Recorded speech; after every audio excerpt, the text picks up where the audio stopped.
Anniversaries. Important dates that we celebrate or commemorate in our lives. Usually moments of happiness that we look back on as the years have passed by. These special dates marked on our calendars each year bring back memories like flicking through an old photo album. They remind us to cherish these memories as time continues to move along. Every year seeming to come quicker and quicker, as if time somehow is speeding up. We remember all of the ups and downs as each year passes by, while new memories are made and logged away.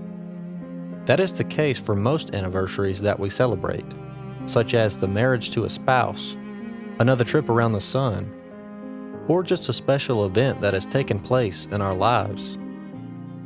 These events are important to us, so we mark them off on our calendar each year in anticipation. Other anniversaries, though, may be a bit more bleak. Not all bring back joyous memories of times past, such as the loss of a loved one, or an event that shook us to our core that we can't help but forget. And for millions of Americans this year on December 7th, those memories will return. It will be the 80th year since the attack on the U.S. Navy at Pearl Harbor. The majority of people that lived through this tragic event have since passed on, but their affected family members still tell their stories of what their relatives were subjected to on that dark day in U.S. history. Anniversaries like these are important days that we can reflect on the events of the past that maybe didn't affect us personally in our lives, but have since changed the lives of millions across the globe. For all of the joy, and also all the pain that these special dates bring to our emotions, we must continue to celebrate, reminisce, and learn from as time goes on. So today, we are going to explore some stories of sailors that chose to face the enemy head-on during the attack on Pearl Harbor, while aboard the USS Arizona during the date that will live in infamy, and reflect on the history that has shaped so many lives around the world to this day. I'm Bradley Hall, and you're listening to Beyond the Harbor.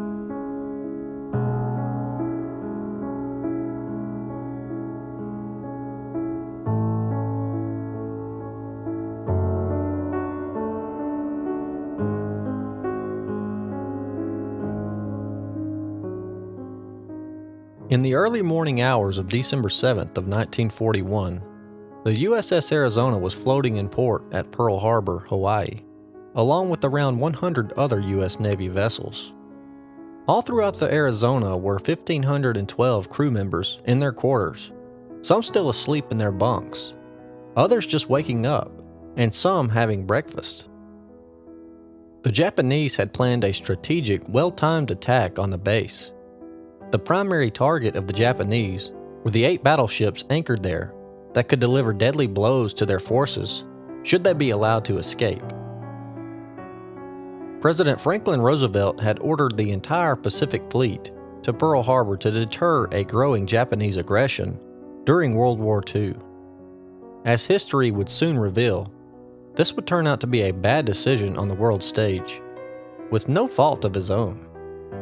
The attack would lead as the primary igniting factor in driving the United States to joining the Allies and entering the war raging in Europe at the time. But the fronts would soon be in both Europe and in the Pacific. At 7:55 a.m., the Arizona's air raid sirens started firing off, along with all of the other ships in port. Lieutenant Commander of the Arizona, Samuel Fuqua, was having breakfast in his quarters when the first air raid was just beginning. At the same time he was having breakfast, so too was Marine Corps Sergeant John Baker. He was seated at the table in the marine compartment of the ship, getting ready to begin his, what he thought would be, just another normal day as a Marine in port. Ensign William Bush was asleep in his room when he could faintly make out the sound of the air raid sirens. Not sure if he was dreaming, he remained in a daze. After a few minutes of drowsiness, he distinctly heard the sound of the general quarters, alerting the men to their battle stations immediately.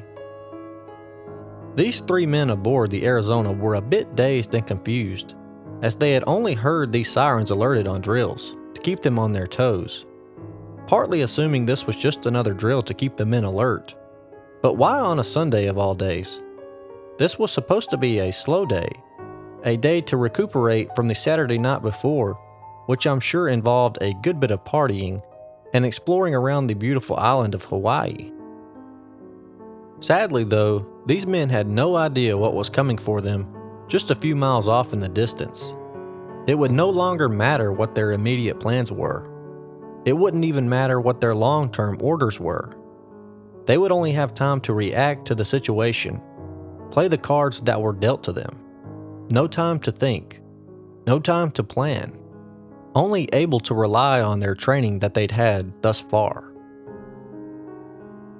At approximately 8 a.m., the first bomb struck the Arizona, glancing off the faceplate of the number 4 turret on the starboard side and exploding on the third deck just past the captain's hatch. This was the moment that they all realized that this was indeed not a routine drill. This was no false alarm. The Japanese had arrived to Pearl Harbor in full force.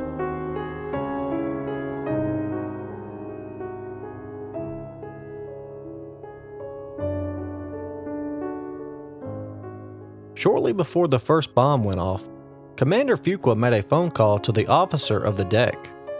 He alerted him to quickly sound the general quarters for the men to immediately report to their battle stations. He then ran up the starboard side of the quarterdeck. When he swung open the hatch on the port side, he saw a Japanese plane go by with machine guns firing at full blast. The plane was flying very low, and he estimated the altitude at around 100 feet, riddling the Arizona with bullet holes all about. A few seconds later, he was rendered unconscious from an explosion as the first bomb went off dangerously close to him. As the first bomb was going off, Sergeant John Baker was headed up the ladder, leaving his quarters, en route to his battle station from the general quarters alert. He linked up with Second Lieutenant Simonson around casemate number 9, which was already manned and firing at full blast to the attacking enemy planes.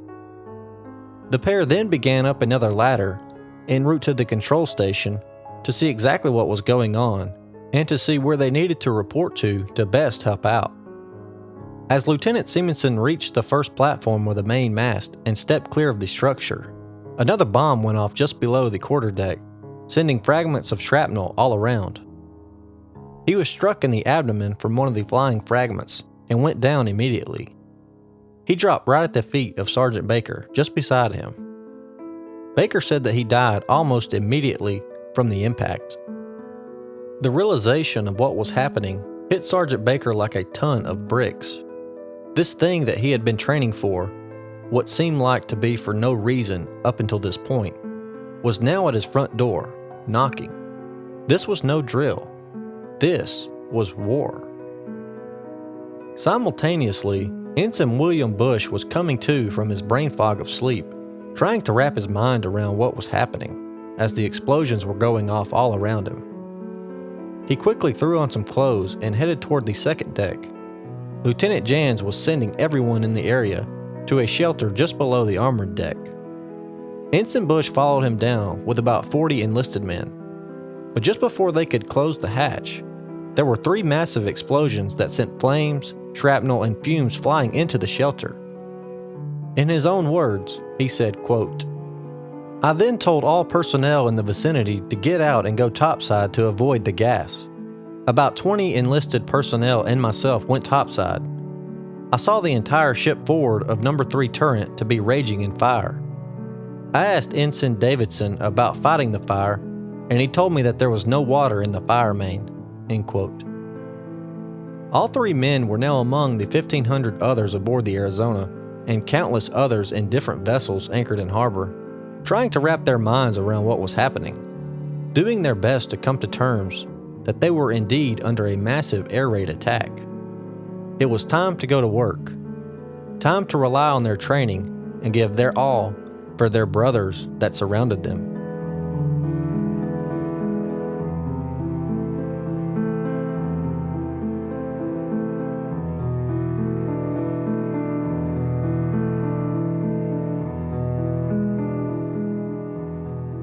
Roughly 6 minutes had gone by while Commander Fuqua was unconscious. He came to with a cataclysmic explosion a few decks below. Unbeknownst to him at the time, this was the last bomb to hit the Arizona, but it turned out to be a terribly fatal blow. The bomb penetrated the armored deck near the magazines which held all the vessel's ammunition, including bombs, torpedoes, and thousands of machine gun rounds. The bomb wasn't enough to cripple the ship. However, about 7 seconds after the initial impact, the forward magazines detonated, causing a chain reaction that effectively tore the ship in half.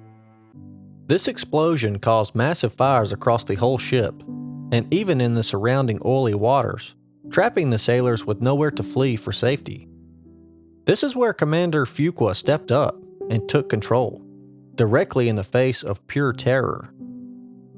He immediately began attempting to put out some of the fires that were raging on the boat deck and extending to the quarterdeck to keep it from spreading any further. Just like Ensign Bush had just learned, there was no water in the main fire pipes. They were completely empty. However, there were about 14 CO2 fire extinguishers that remained stowed on the port side of the quarterdeck. This allowed him to stop the flames from consuming them, to where he could then begin his rescue efforts from the men running out of the flames, trying to make it to safety. In the commander's words, quote, "About 0900, seeing that all guns of the anti-aircraft and secondary battery were out of action, and that the ship could not possibly be saved, I ordered all hands to abandon ship." End quote. As Sergeant Baker was in total disarray after the magazines had ignited, he was trying to keep as level-headed as possible, with flames engulfing him all around. This is when he linked up with Commander Fuqua, who had already begun the rescue of as many as he could. In the words of Sergeant Baker, quote, "The boat deck was a mass of wreckage and fire. Several men who had been killed were lying there. I ran down the officer's ladder to the quarterdeck. The first person I saw was Lieutenant Commander Fuqua. He was very calm and aiding men over the side. These men who had been burned so severely were barely able to stand, and many apparently could not see.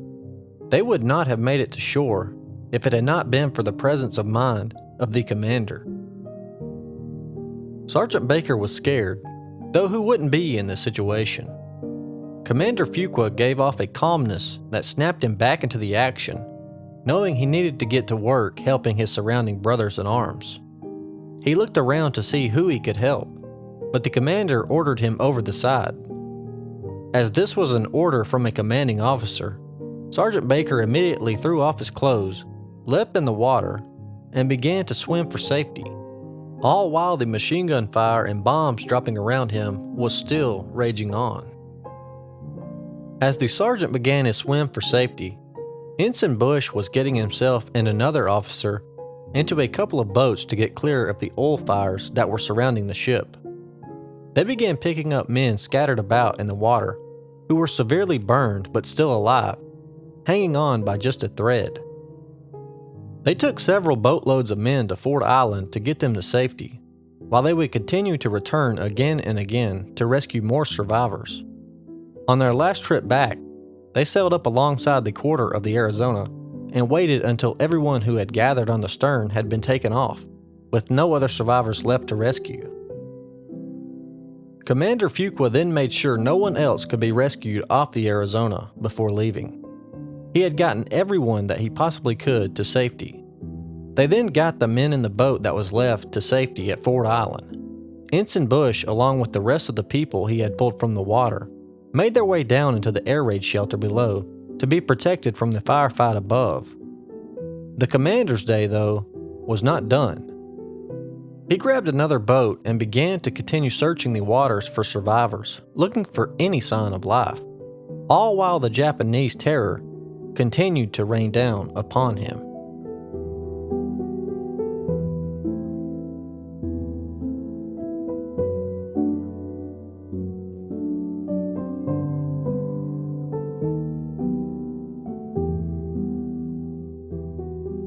In the words of Sergeant Baker regarding Commander Fuqua's actions that day, he said, quote, "There is no doubt in my mind that many men would never have reached safety except for the superb manner in which Lieutenant Commander Fuqua kept control of the situation. For there was a constant hail of splinters, and the ship was being machine gunned constantly. Lieutenant Commander Fuqua was exposed to all of this, and yet refused to leave the ship as long as he could help the men who were injured." End quote. Stick around for a bit, and we will discuss what became of Commander Fuqua and what remained of the American battleship, the USS Arizona.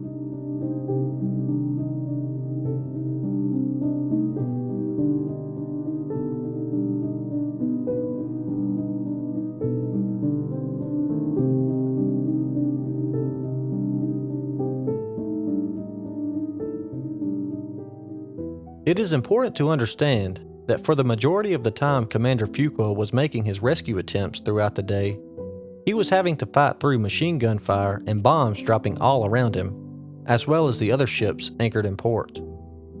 The entire attack on Pearl Harbor lasted just under 2 hours, but the damage inflicted crippled almost the entire U.S. Pacific Fleet. It would be one thing to attempt to rescue survivors in calm seas, but with the utter devastation that everyone was having to endure, it was almost certainly a death wish. The acts of heroism throughout the attack are numerous, and most are lost to history due to the amount of lives that were lost during the attack. But Commander Fuqua was one of the lucky ones to make it out alive and live to tell his story, along with Ensign Bush and Sergeant Baker. Because of their retellings, we were able to get a better understanding of what actually happened on board the USS Arizona during the worst attack on American soil in history. The three of them to survive were only one of 335 men to make it out alive of the 1,512-man crew aboard the Arizona while in port at Pearl Harbor. Most of them had Commander Fuqua to thank for being able to make it to Ford Island and seek shelter from the incoming Japanese and continue their lives. Though forever changed, they still had a chance to return to their loved ones, eagerly awaiting to hear the news if they had made it, or were just another number in the rising casualties. In March of 1942, Commander Fuqua was awarded the Medal of Honor for his decisive actions he took on that dreadful day in December. His citation upon receiving the medal reads, quote, "For distinguished conduct in action, outstanding heroism, and utter disregard of his own safety above and beyond the call of duty during the attack at the fleet at Pearl Harbor by Japanese forces on December 7th of 1941.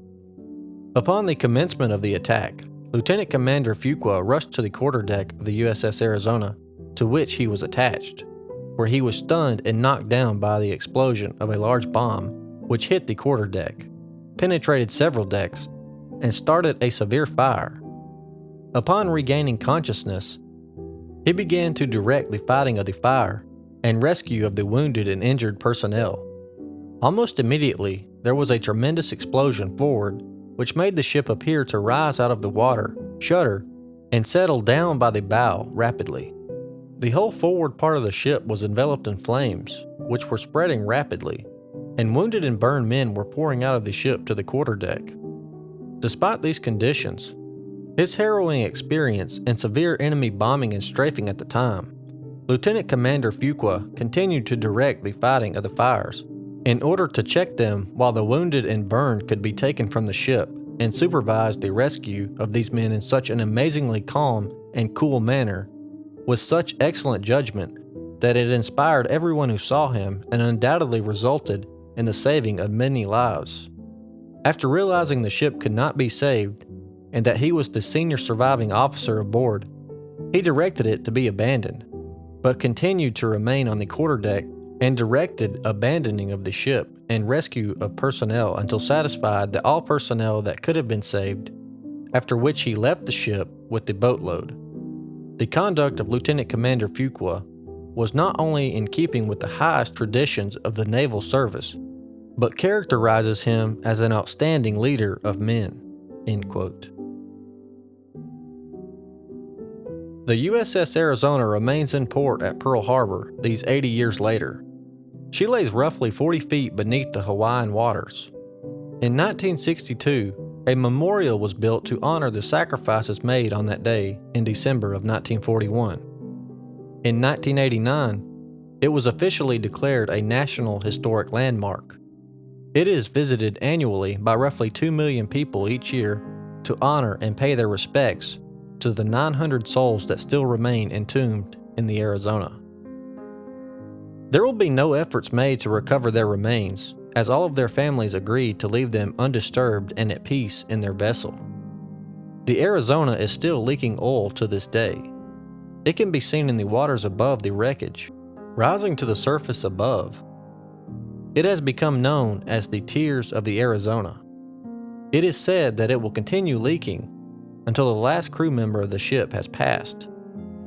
There are only 2 remaining crew members alive today in 2021. Ken Potts, who celebrated his 100th birthday in April, and Lou Conter, who celebrated his 100th birthday just a couple of months ago in September.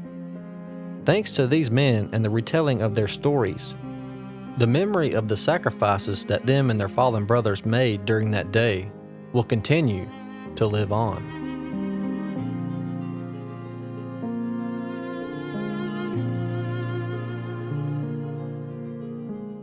The stories of these 3 surviving heroes mentioned today barely scratch the surface of what everyone at Pearl Harbor went through during that unforgettable day in American history. They are overshadowed by the 2,403 lives lost, which almost half of the total number of lives lost came from the USS Arizona. The deaths on that vessel, after all was said and done, totaled 1,177. Without the incredibly brave sacrifices these men made during these extraordinary circumstances, the number of total lives lost could have been much, much higher.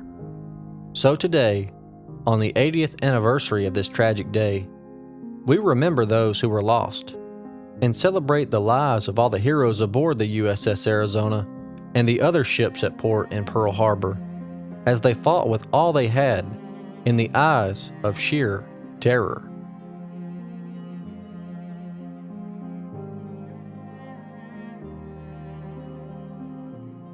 This episode was written and produced by me, Bradley Hall.